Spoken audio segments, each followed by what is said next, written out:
of today. Finally, we're getting something new with Batman. You know, Batman has existed for over 80 years, and after the 80 years of existing, we're getting something fresh and new, and I am so glad to see this.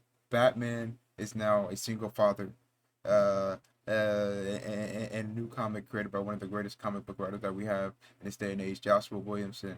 It is confirmed that Batman and Damian Wayne are moving in all alone. See, now most of this would be like, wait, Batman's always been a father, but he hasn't always been a single father. He's always had people around him, whether it's Alfred or Dick Grayson. Now it's just him being a father, which is so cool and it's so interesting. The only person I can trust to do something like this and make it spectacular is Joshua Williamson. He made me fall in love with the character Robin, and I'm so interested in what he's gonna do with Batman. I remember reading one of Joshua's first comic books. One of my first like main series of a comic book. I think it was Devil's Reign and Shadow War. So Shadow War was going on. It showed how terrible of a father Batman is, and that just intrigued me about a character that is so perfect, but him being a bad father is just so cool and awesome to see. And I can't wait to see how they evolve Batman into a father. Let me know your favorite thing about Batman being a father. Now, and this comic, Batman and Robin are it's just them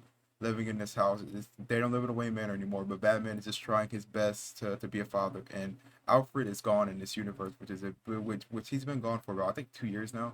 And the way they're using his death inside of this comic is truly amazing because Batman is truly like he's lost. He doesn't know what to do at certain times in this comic book. He's even thinking about Alfred and asking Alfred, how did he do this? Alfred didn't have to raise Bruce. He had to raise five other kids because Batman really wasn't focused on those kids. He's only focusing on turning those kids into weapons.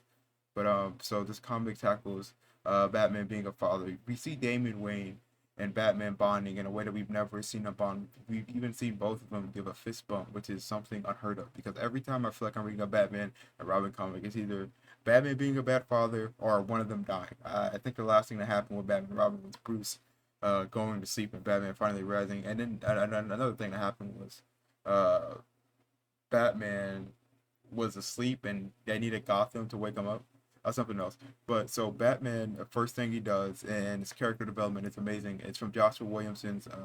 So Batman chooses to put Damian Wayne into high school. A lot of you might be shocked, be like, why are they doing that? Well, Batman's character development, his growth is that he's actually listening to Damian Wayne. I don't think Batman ever listened to Damian Wayne and knowing, and Batman listened to everything that he said, what Damian said about the stuff that he got from the Lazarus Planet. That's the first comic book I read. So it was cool that Josh was following up from that. So Batman and Robin's up to some interesting stuff. Robin's in school.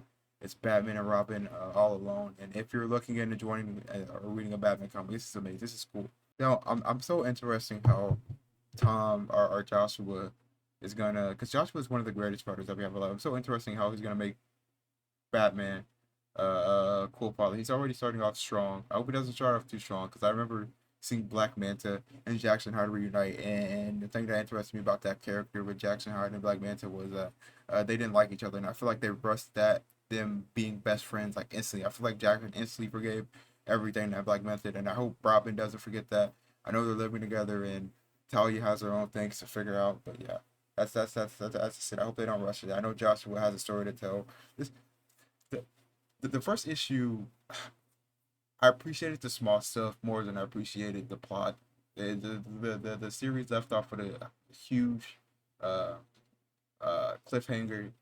This was really just focused on Bruce Wayne and Damian, which is cool.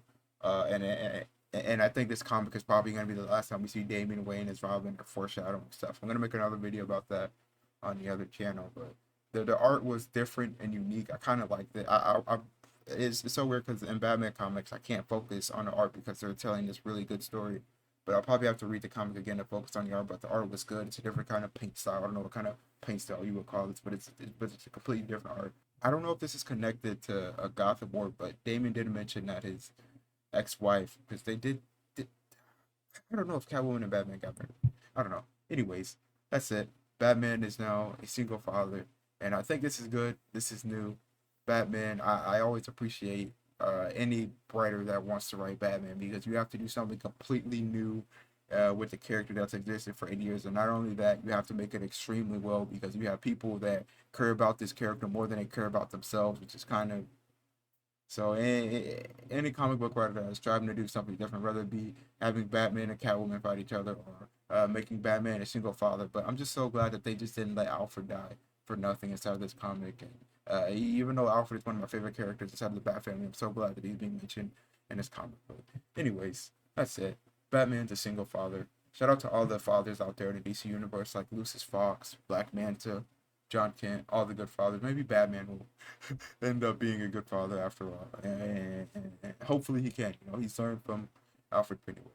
That's it, and that's all it's gonna be. Careful, I got some loved ones that depend on me. Thinking about my pops, cash and clothes and make it hard to sleep. That's why at 3 a.m. I'm counting money instead of counting sheep. And I ain't stopping till I make it. I got some promises to keep.